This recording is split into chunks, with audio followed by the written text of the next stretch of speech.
Hey everyone, welcome to Self Love Live at 5 on Sundays, 5 p.m. Pacific Standard Time. So today I'm really excited to share about an experience that I had with a family member communicating boundaries. And this is something that we know that we need to do.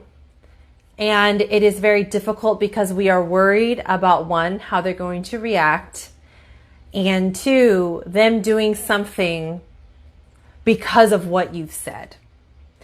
So I want to emphasize that it really is dependent on your delivery, right? If your delivery is wrapped up in love and you're able to communicate that with them, they can feel that. That's why when there's conversations with somebody and they're communicating the boundaries with you, or these discussions that we have, there's something that doesn't really help because you can still feel their tone of voice where it doesn't really feel loving. So I'm just going to get straight into my personal experience of communicating boundaries with a family member and how I did that and how I prepped for it. And I actually came up with a template that you can take notes with and practice this in your own personal life. I am telling you, it's a game changer. I've had the opportunity to do this multiple times, and I felt so confident in doing this just the other day, and it's just life-changing. And this is also very important because we need to practice supporting people, not enabling people. So just a quick discussion. When you support somebody, you're not, how would I say it? When you support somebody, it's supposed to feel good. You're not supposed to feel resentment towards that person when you're helping or supporting somebody. The biggest difference between supporting and enabling somebody is how you are feeling and watching if you're neglecting yourself.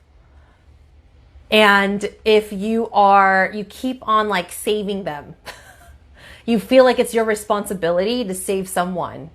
And you're actually taking away that opportunity for them to actually face their own responsibilities and feel their own struggles so that they can have that life experience of realizing that, you know what, it is not up to other people. It's up to me to make the choices that I need to do to get the support that I need to be on the right path.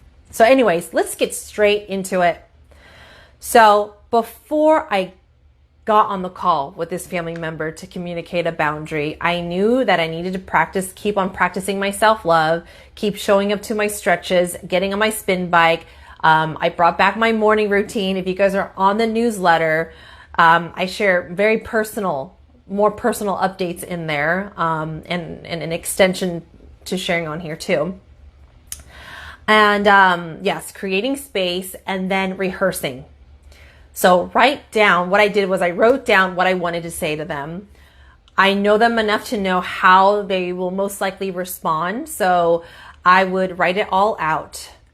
And then you could write it or type it all out. And then I rehearsed it out loud to myself. So I used my voice recording to really practice saying this, imagining the conversation and saying out loud what I need to say to them over and over and over again.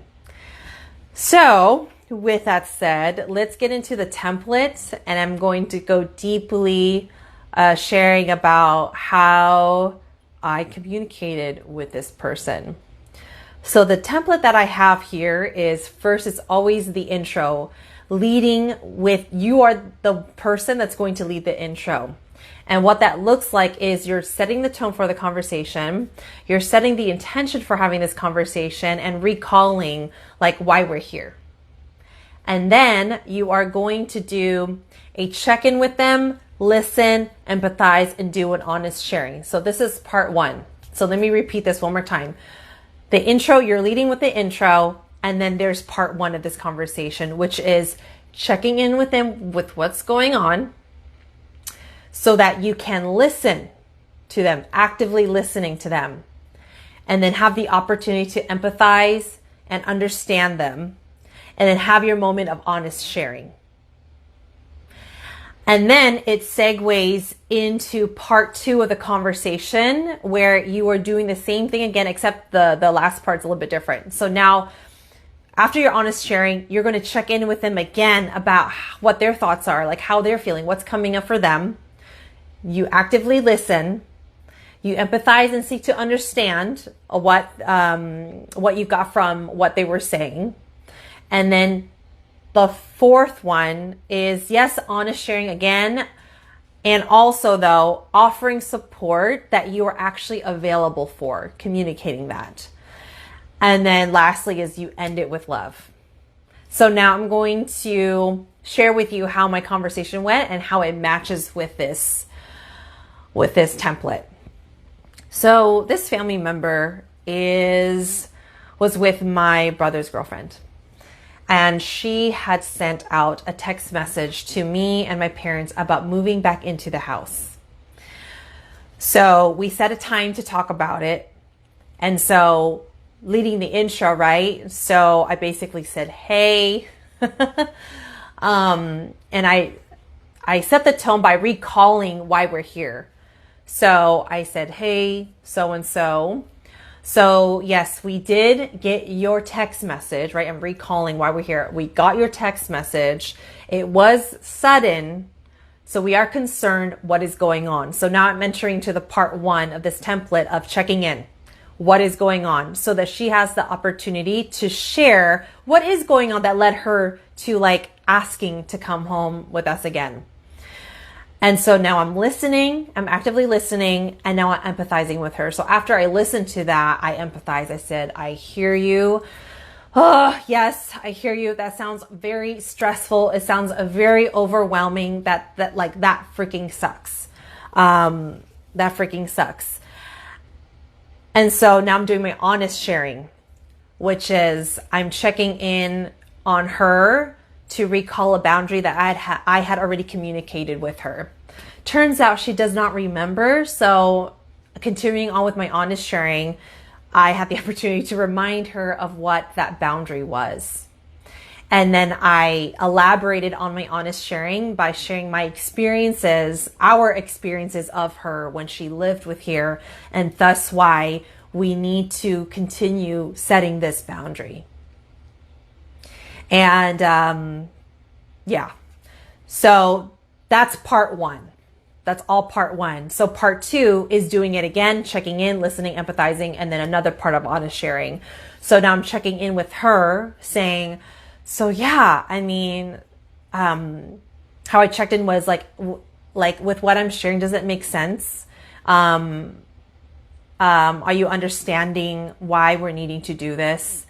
And, I feel like she wasn't expecting this kind of conversation because she's very used to us saying yes to her all the time. So, and she gave a really short response of like, yeah, or like, yeah, like very short, very short. And so as I'm listening to her responses, again, I'm going in with empathizing and like really showing her and telling her that that we have so much love for you. We want you to win so bad. So because she didn't really say much, I'm going in kind of like continuing on understanding her situation and continuing with honest sharing. So I'm telling her that, we want you to win so bad. And what we're really learning from our experiences with you is that we are not therapists. We're not professional, people to handle the situations and the conditions that you're in. We're not professionals in that area. We're not like a rehab place. We're not this and that. And so we would rather be family to you and support you on your journey in getting the support that you need. And so, all my honest sharings about how we're feeling about it and why we're needing to do this, and ending it with love. And how I ended it with love was, again, Jessica, like, oh, I just said her name. Safe space, right? We, like for me, because since I'm talking to her, I mentioned to her, like, the type of support that I'm available for her, like, to offer her, what I'm available and capable of offering for her. So remember, part 2 is honest sharing, and then like giving offers of the type of support that you are available for. So I let her know that. I said, if you're upset, if later on, if you're still confused or there's something that you're not understanding about what I just said, just know that my door is open to clear that up with you. My door is open. If you need to vent, express, whatever, like, please continue to reach out. This is just where we are for what we have the capacity to do to support you. And then we ended it. And then I said, okay. And she said, okay. Yeah. I was like, all right, Jessica, sending you so much love. And again, reach out. And then we ended the call. Okay.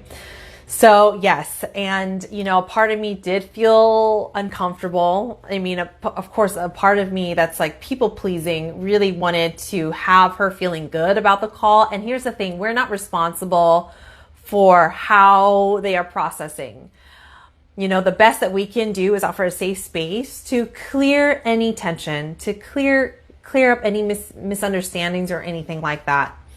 And I feel like this is a breakthrough. This was a breakthrough for me and also a breakthrough for her, because perhaps for the first time, she's actually hearing someone communicating boundaries with so much love. And I'm sure that she's used to people enabling her all the time, and which allows her to continue, you know, with this like path that she's on that's like unhealthy. So yes, let me know what was helpful to you. If you need support, self-love connects to these experiences, because we need to have the space to bring in the love in these hard conversations, right? So this is what I teach my clients. There are opportunities to always clear something up. There's always opportunities to process something, and there's always opportunities to really implement self-love practices in your life to be able to bring more love in the world, more love in your family, more love in the communications that you need to have with people, more love with people in general, and especially with yourself. So as always, support is here for you. I am on this path till the day that I die, okay? And my soul will probably continue on its life and really be about this journey, because this is what the world needs. This is what our communities, families, ourselves need to really experience. Love, closing gaps, healing, and knowing the difference between what's enabling and what's actually supporting people on their journey. So link is up above with opportunities to book a call with me. If you're interested in one-on-one support, and then also signing up for the newsletter if you haven't already. It goes out once a week, and I elaborate more on these personal experiences, giving you self-love practices and reminders for other offerings that happen on a monthly basis. For an example, next week there's meditation, and there's also an in-person event where we're practicing self-love together. So yeah, there we go. Thank you for tuning in. I am thinking about different ways to support this group. There's all kinds of thoughts. I may start a new group. I may do a cleanse in this group. I really want to serve in an effective way. So you may see me announcing something. I don't know when, but I know it's something that I'm definitely brewing on, so that I can make the best use of my time to support where support is definitely needed. Okay. All right, everyone. Sending you so much love on your self-love journey.